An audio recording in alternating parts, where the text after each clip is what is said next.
আসসালামু আলাইকুম। Electrical, electronics এবং ইলেকট্রোমেডিক্যালের একটি সাবজেক্ট হলো ইলেকট্রিক্যাল সার্কিট 1, দ্বিতীয় সেমিস্টারের একটি সাবজেক্ট। আজকে আমরা এই সাবজেক্টের একটি লেকচার ম্যাক্সওয়েল থিওরেম, এই থিওরেমের একটি অঙ্ক করব। তো ম্যাক্সওয়েল থিওরেমের সাহায্যে প্রতিশাখার কারেন্টের মান ও দিক নির্ণয় করো। ঠিক আছে, এটা হলো এক্সাম্পল 1। তো কারেন্টের মান ও দিক নির্ণয় করার জন্য আমাদের এই ম্যাক্সওয়েল থিওরেম প্রয়োগ করতে হয়। তো এই থিওরেমের যে নিয়মটা হচ্ছে, কারেন্টের দিক প্রথমে একদিকেই ঘোরাতে হয় ডান দিকে ঘোরাবো সবগুলো বলতে এখানে দুইটা আছে, হয় ডান দিকে ঘোরাবো আর নাহলে বাম দিকে ঘোরাবো। ঘুরলে দুইটাই বাম দিকে ঘোরাতে হবে। ঠিক আছে, তো আমরা প্রথমে ডান দিকে ঘুরেই করলাম অঙ্কটা। ঠিক আছে, ধরলাম আমরা এখান থেকে কারেন্টটা দেওয়ার সূত্র হলো এই কারেন্টটা এই দিক দিয়ে ডান দিক দিয়ে আবার উপরে উঠে যাবে। ঠিক আছে, তাহলে আমাদের এই লুপেও একই ব্যাপার, এখান থেকে শুরু হয়ে লুপ ঘুরে ডান দিক দিয়ে আমাদের লুপটা ঘুরলাম। ঠিক আছে, আচ্ছা, এখন আমরা যে বেসিক জিনিসটা জানি সেটা হচ্ছে কারেন্ট পজিটিভ থেকে নেগেটিভের দিকে যাবে।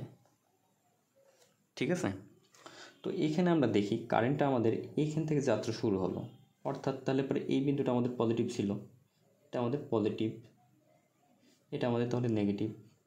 তাহলে এই ক্ষেত্রে কারেন্টটা আমার নিচে নামছে, মানে উপরেরটা পজিটিভ, নিচেরটা নেগেটিভ। ঠিক আছে, আবার এখানে দেখি কারেন্টটা আমাদের এইখান থেকে যাওয়া শুরু করলো, তাহলে পরে এটা আমাদের পজিটিভ, এটা তাহলে আমাদের নেগেটিভ। ঠিক না? আবার এই কারেন্টটা দেখি নিচ থেকে উপরে উঠছে, অর্থাৎ এখানে তখন পজিটিভ এবং উপরে তখন হয়ে যাবে নেগেটিভ এই লুপের ক্ষেত্রে।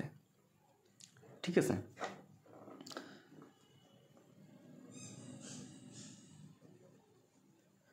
তো এখানে আমাদের রয়েছে 120 ভোল্টেজ, এখানে 65 ভোল্টেজ, এখানে 40 ওহম, 60 ওহম এবং 20 ওহম। তো আমাদের প্রতি শাখার কারেন্টের মান, অর্থাৎ এখানে একটা কারেন্ট প্রবাহিত হচ্ছে, ওটাকে আমরা বললাম I1 কারেন্ট, আর এখানে যে কারেন্টটা ওটা বললাম I2 কারেন্ট। ঠিক আছে, এখানে আমাদের নামগুলো লিখি, এটা A ধরলাম, এটা B, এটা C, এটা D, এটা E এবং এটা হচ্ছে F। ঠিক আছে, তো আমরা এখন কারশফের মতো লুপ প্রয়োগ করে অঙ্কগুলো আগাবো। তো এখন ধরলাম A B E F A লুপে। তাহলে এই লুপে কি হচ্ছে, কারেন্ট আমাদের যাচ্ছে কই থেকে, এ থেকে বিতে গেল, বি থেকে ইতে এবং এফ থেকে এর দিকে যাচ্ছে। ঠিক আছে, তো এই ক্ষেত্রে আমাদের কারেন্ট যেহেতু যাওয়া শুরু করলো এখান থেকে, তাহলে এখানকার রেজিস্ট্যান্স কত, 40 ওহম রেজিস্ট্যান্স, এবং কারেন্ট কি যাচ্ছে I1 কারেন্ট। তাহলে এখানকার ভোল্টেজ ড্রপ কি, ভোল্টেজ ড্রপ V = IR। তাহলে এখানকার কারেন্ট হচ্ছে I1 এবং রেজিস্ট্যান্স হচ্ছে 40। তাহলে আমরা লিখতে পারি 40 I1। তার আগে প্রথম চিহ্ন নিয়ে আমরা কাজ করছি পজিটিভ। ঠিক আছে, 40 I1। তো এখন এতটুকু যাওয়া হলো, এখন নিচে নামছে কারেন্ট, তাহলে প্রথম নিচে নামতে লেগে প্রথম চিহ্ন পাচ্ছি আমরা পজিটিভ। তাহলে পজিটিভ, এখানকার রেজিস্ট্যান্স 20। এখন কারেন্ট দেখবো আমরা I1 কারেন্টটা নিচে যাচ্ছে, কিন্তু I2 কারেন্টটা উপরে আসতেছে। ঠিক না, একটা কারেন্ট নিচে যাচ্ছে এবং একটা কারেন্ট উপরে উঠছে। I1 কারেন্ট নিচে যাচ্ছে, I2 কারেন্ট উপরে যাচ্ছে। তাহলে এখানে হবে I1 মাইনাস I2। ঠিক আছে, তাহলে আমাদের বি থেকে ই পর্যন্ত আমাদের কাজ কমপ্লিট। এখন আমরা এখানে যেহেতু কিছু নাই, তাহলে এফ থেকে এর দিকে যখন আমরা যাব, তাহলে প্রথম চিহ্ন আমরা পাচ্ছি -120। তাহলে প্রথম চিহ্ন হচ্ছে -120।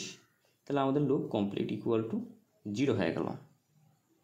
ঠিক আছে, তাহলে আমরা এখন যদি ক্যালকুলেশন করি, তাহলে 40 I1 প্লাস 20i1 20 মাইনাস হচ্ছে 20i2 ইকুয়াল টু 120।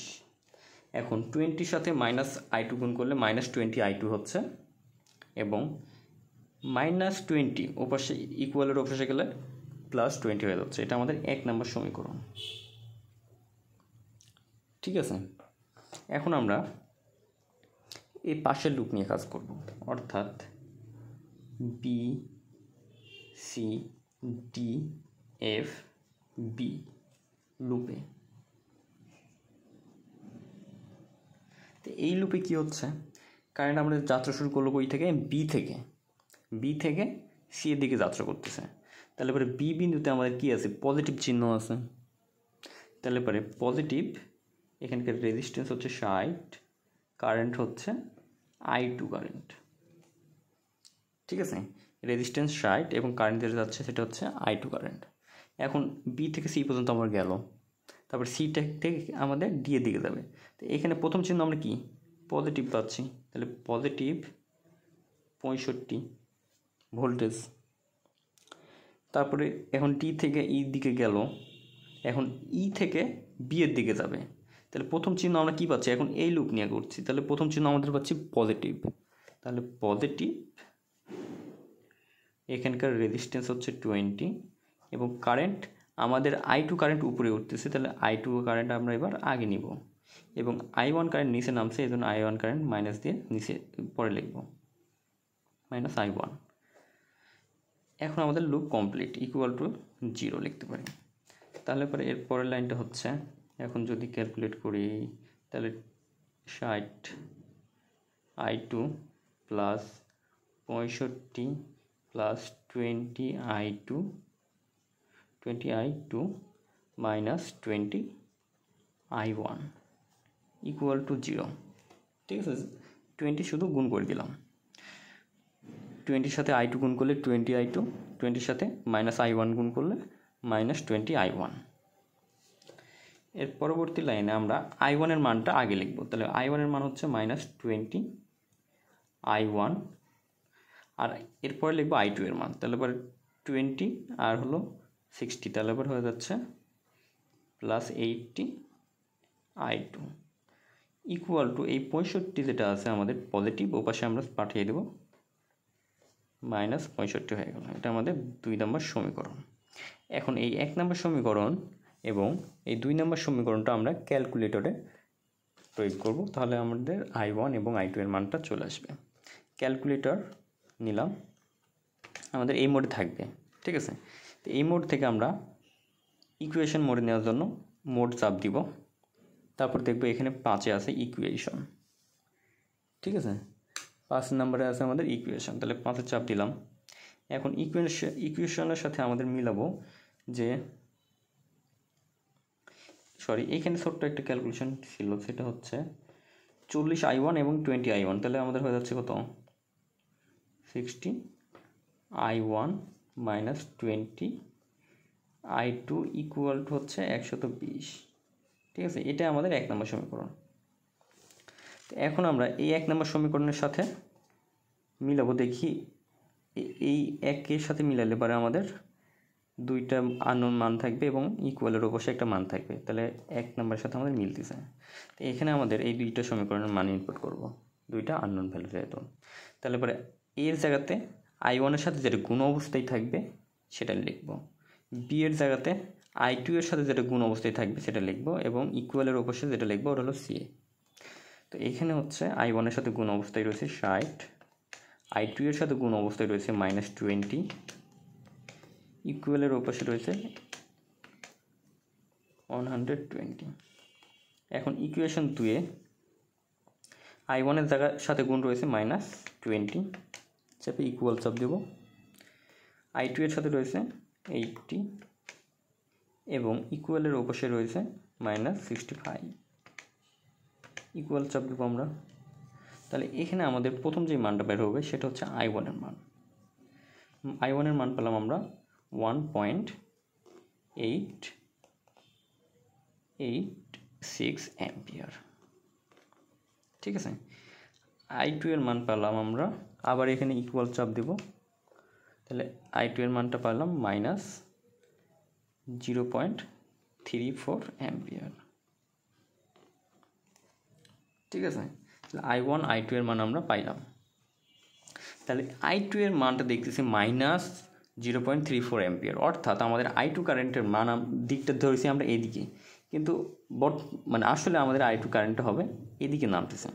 ঠিক আছে, আচ্ছা এখন আমাদের বলছে প্রতিটি শাখা, তাহলে শাখা ছিল 1টা 2টা 3টা, তাহলে পরে আমাদের এটা হলো এবি শাখার কারেন্ট হচ্ছে আই এবি, এটা হচ্ছে আই বিসি শাখার কারেন্ট I2 এবং আই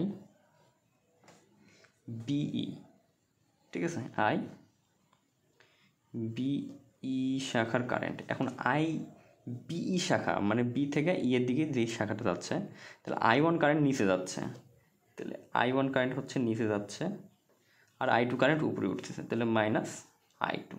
তাহলে I1 -I2 করলে আমাদের আই বিই শাখার কারেন্টটা নির্ণয় হবে। তাহলে পরে এখানে I1 এর মান আমাদের কত? I1 এর মান আমরা পেয়েছি 1.886, সূত্রের মাইনাসটা দিলাম, তারপর রয়েছে I2। এখন I2 এর মান কত? -0.34, অর্থাৎ এই মাইনাস আর এই মাইনাস হয়ে যাচ্ছে আমাদের +0.34। ঠিক আছে, তাহলে আমাদের টোটাল মানটা আসতেছে 1.886 যোগ 0.34, তাহলে আসলে আমাদের 2.226 অ্যাম্পিয়ার। ঠিক আছে, আশা করি অঙ্কটা সকলে বুঝতে পেরেছেন। সকলকে ধন্যবাদ।